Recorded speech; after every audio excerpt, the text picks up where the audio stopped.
And welcome to this week's Friday Paravlog.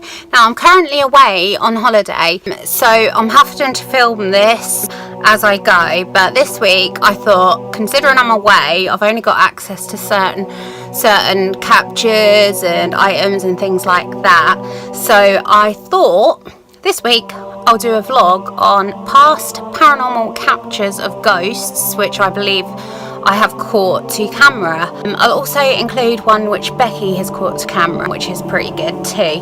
But basically these captures are all completely genuine, obviously, because everything I do is completely genuine, and I put anything out there that I believe I've captured for anybody else to have a good look at and see their thoughts and opinions without actually me saying it's 100% paranormal, because obviously there could always be other explanations which maybe I've missed. But these particular images I do believe are paranormal, without saying 100%, but they are really good considering what other intelligent things we got corresponding with those particular captures on those particular nights at those particular locations. So we will start off with one of my favourite captures, which is of who I believe to be a Mr. Jonathan Peckover, which was captured during a mirror scrying session, which was recorded to video camera as we were doing it. And at the time I felt something push past my shoulder, and then shortly after I saw a face appear in the mirror. At the time I thought it was my auntie Karen's face in the mirror appearing beside me, and we just sort of laughed it off and shrugged it off, until afterwards I actually looked through the video camera footage and could not believe my eyes of what I saw. Now at the time when I was looking at this capture, I didn't know what Mr. Jonathan Peckover looked like. I hadn't researched the area fully, and so what I did was I then researched this particular location, which was the Wisbech Institute, and I found this Mr. Jonathan Peckover, and the face that appeared in the mirror looks exactly the same as Mr. Jonathan Peckover. Now have a look and tell me if you see him too. This is mirror I used for the scrying on the night which Mr. Jonathan Peckover's face appeared in. I came across this mirror in a local antiques shop just days before the actual investigation and was really drawn to buying it. It only actually cost me £1, but for some reason I felt like I should actually get it for the night's investigation, and I'm so pleased I did. This is Mr. Jonathan Peckover himself. Take a close look at his face. He has a distinctive moustache with a beard and quite prominent eyes and a long nose. Next, take a look at what appeared in our mirror.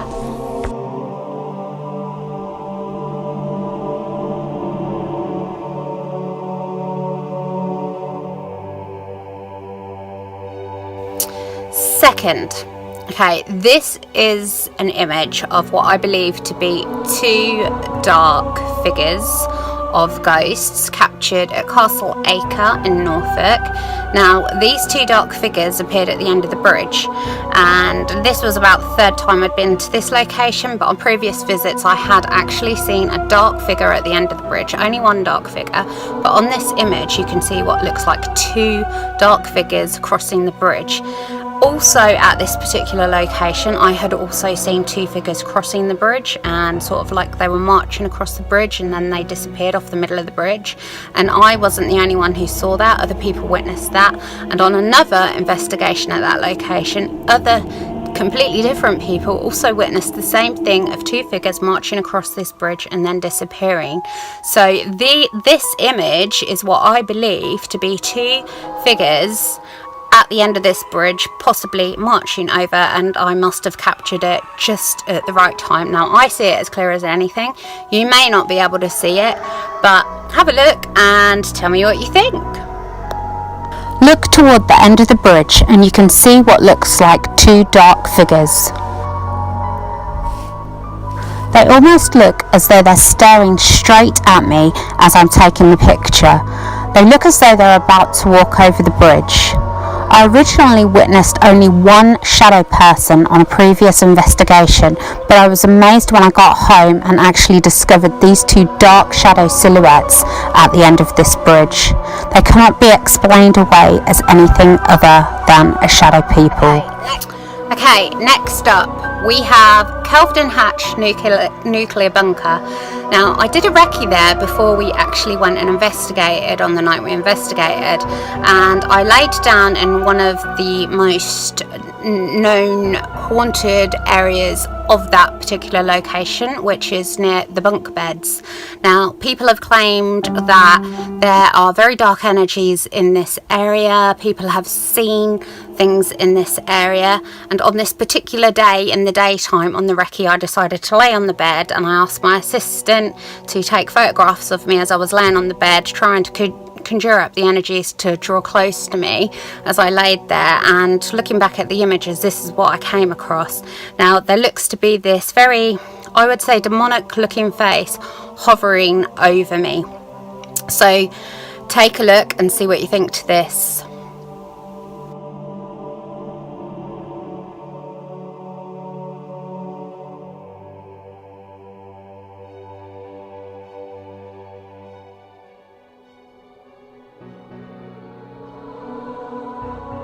One of my colleagues who used to come investigating with me, he actually visited Kelvedon Hatch nuclear bunker on a completely separate day to me and was walking around taking pictures.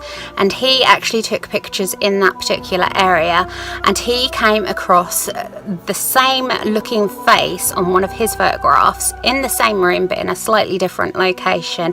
But if you compare the two side by side, they look very similar in appearance. So take a look at Trevor's capture.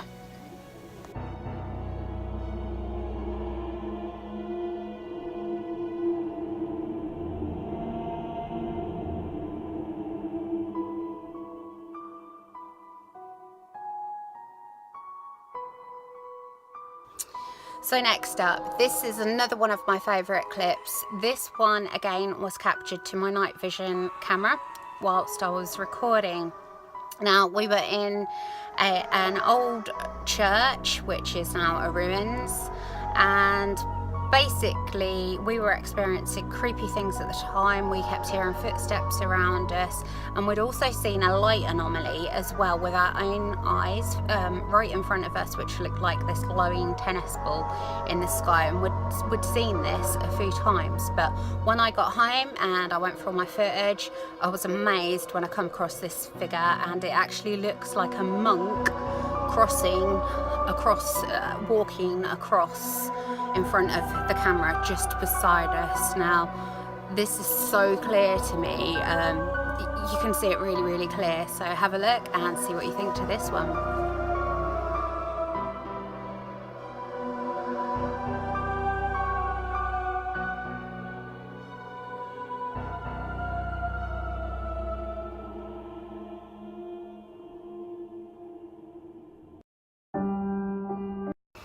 Okay, going back to Castle Acre in Norfolk.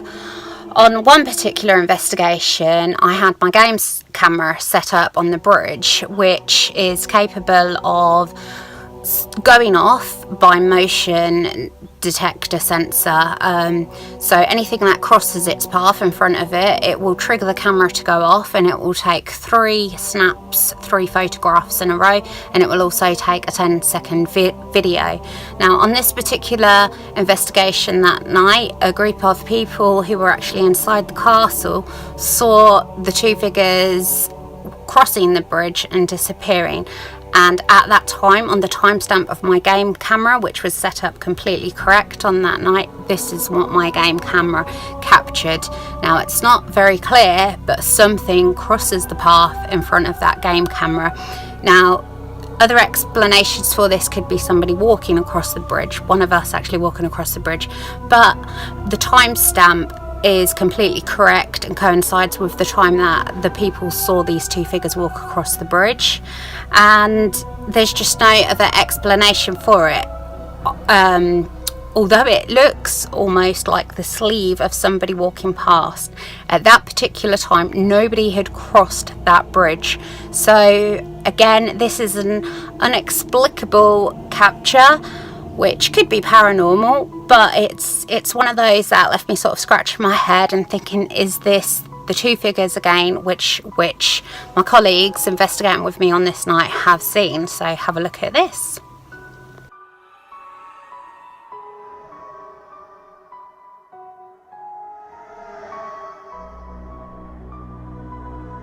Another location, which is one of my favourites, is Castle Rising in Norfolk.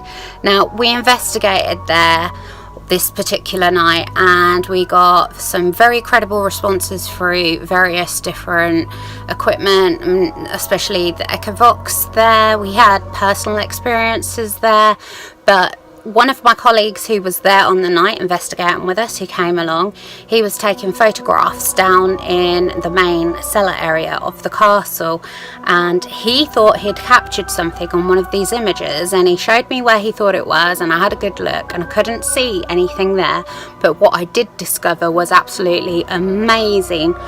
Just above some boxes which were located in the actual cellar, which house old bones of people who had died there, prisoners, I believe, who had been locked up there at some point. There are two very distinct clear faces hovering above this box. Now, he didn't actually see this. I picked this up in the image and he was just blown away by it, and I was blown away by it too, but they're very clear. You can see their features, everything. They almost look like two very young boys, I would say, in their teenage years. So take a look and have a look at these. If you look closely above the top left-hand box, you'll see the two faces emerge.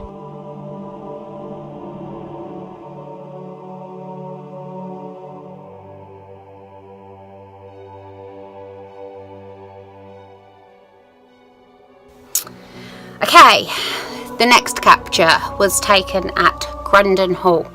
Now, this was the first night I had ever investigated there, and we'd had a very active night, lots of responses again coming through various different pieces of equipment.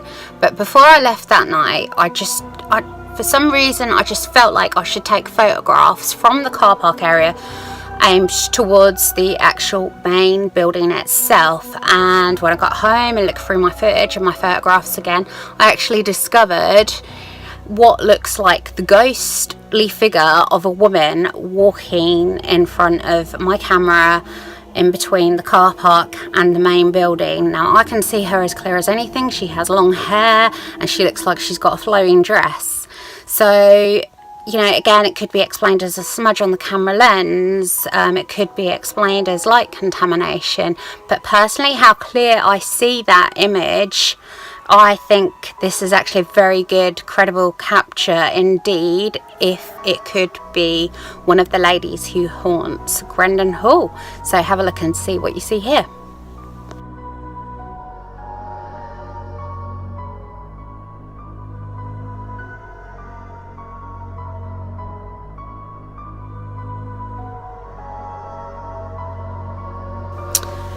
Right, so next up is another haunted location, which is actually a haunted hotel located in King's Lynn in Norfolk, known as the Tudor Rose Hotel. Now, this has a story dating back years ago, which relates to a lady who was murdered there by her husband. They'd only just got married in this actual building, had their wedding reception and everything like that there, and they ended up having a row later that night, and the husband actually ended up murdering her because I think he believed she was having an affair with one of his friends. Now, I may be wrong on the complete details of that story. This was taken a long time ago. I investigated here a long time ago, but basically I went there first of all on a recce to have a look around at the building, see what I felt and thought and whether it would be worth investigating. And on that particular day I was taking some photographs of the interior of the building, and one of the images I got, where I was completely there alone, was what looked like a face which appeared in one of the mirrors there. Now, this photograph itself is very blurry, but I do know that I was the only person in that room. This is not my reflection. It could again be explained as a smudge on the mirror possibly, and some sort of light contamination, and considering the blur of the camera. But what you can see is what looks like a very creepy grey looking ghostly face with eyes. Now have a look and tell me what you see. Again, I can't say this is 100% paranormal or a ghost, but indeed it is a very creepy picture, so have a look and see what you think to this one.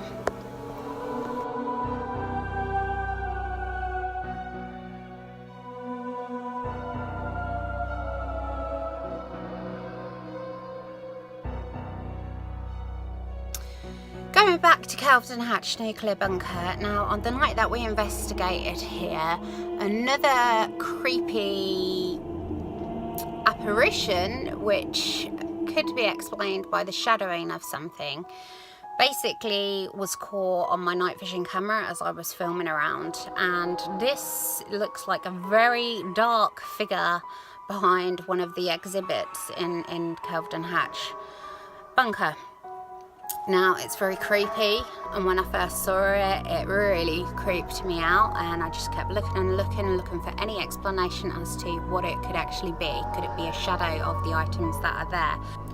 I couldn't explain it. It could be shadowing of items there, but if indeed it was the capture of a ghost, it's very, very creepy indeed. But have a look and see what you think. It's very creepy. It's similar to something I've actually seen in life myself. But again, I'm not 100% sure on this as to what I believe it could be. But have a look. It's very creepy, and obviously you will see it because it's extremely clear. Too clear, in fact, too good to be true, I would say. But it's one of those that left me scratching my head, so have a look at this.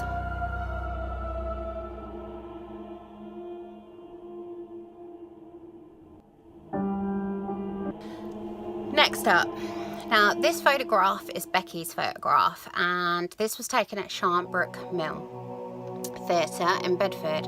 Now this was the first time she investigated Sharnbrook Mill Theatre, and she was actually in the theatre alone at this point, and she was taking some pictures, and when she got home she saw the figure of what looks like a woman's face looking down at her as she was taking some photographs, and it is quite clear. It does look like a woman's face. Now you would think, well, why is it up there in the ceiling area, you know, looking down? But actually the old layout of Sharnbrook Mill Theatre did actually have 5 different floors in that particular theatre area. So years ago it would have actually had a floor there where this lady looks like she is peering down at Becky. So this is quite an interesting image to look at, so have a look at this and see what you think.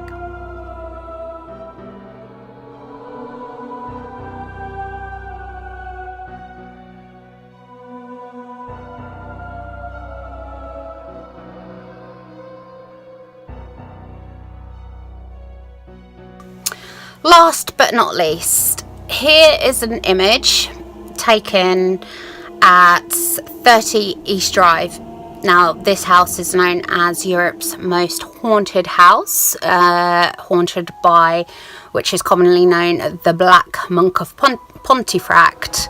Now we've investigated there a few times now. I've been 3 times, and this was the 3rd time we went. Now this is not a capture of a ghost, okay?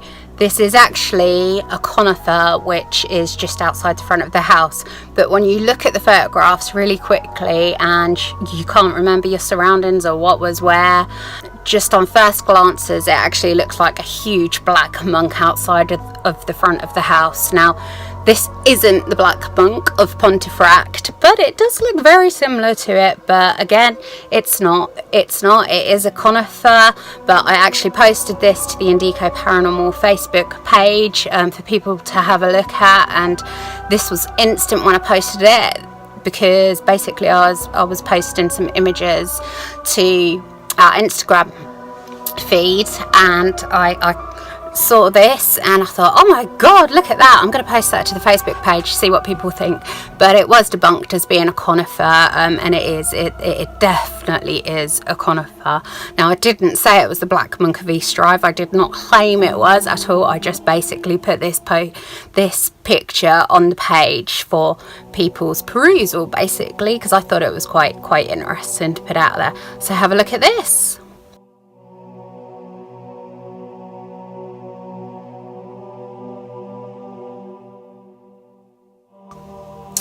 So that wraps it up for this week's Friday Para vlog. Now, do excuse my appearance. I've got a bit of sunburn. I have absolutely no makeup on at all today. I normally do like to make my appearance look kind of what's the word?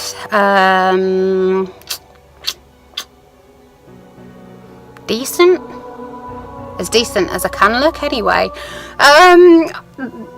I can't think what the word is. It's on the tip of my tongue and I sound so thick. But basically, I've had to put this Friday Para vlog together very quickly. I hope you've enjoyed it. And as always, if you have, give it a thumbs up. Please do tell me which image you feel is a really good capture as well. That would be interesting to see. So, as always, thanks for watching. And until next week's Friday Para vlog, it's bye from me.